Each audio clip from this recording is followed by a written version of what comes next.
ಸಾಲುಂಡಿ ಗ್ರಾಮದಲ್ಲಿ ಕಳೆದ 3 ತಿಂಗಳಿಂದ ಒಂದು ವಿದ್ಯುತ್ ಕಂಬವು ಹದಗೆಟ್ಟಿದ್ದು, ಇದನ್ನ ಗ್ರಾಮಸ್ಥರು ಸಂಬಂಧಪಟ್ಟ ವಿದ್ಯುತ್ ಸರಬರಾಜು ನಿಗಮದ ಗಮನಕ್ಕೆ ತಂದಿದ್ರು. ಇದಕ್ಕೆ ಸಂಬಂಧಪಟ್ಟಂತೆ JEE ಕೂಡ ಪರಿಶೀಲನೆಯನ್ನ ನಡೆಸಿದ್ರು.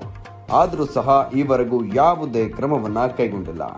ಇತ್ತೀಚೆಗೆ ವಿದ್ಯುತ್ ಕಂಬ ಇನ್ನೂ ತೀವ್ರ ಹದಗೆಟ್ಟಿದ್ದು, ಗಾಳಿ ಬೀಸುವ ರಭಸಕ್ಕೆ ಬೀಳುವ ಪರಿಸ್ಥಿತಿಗೆ ತಲುಪಿದೆ.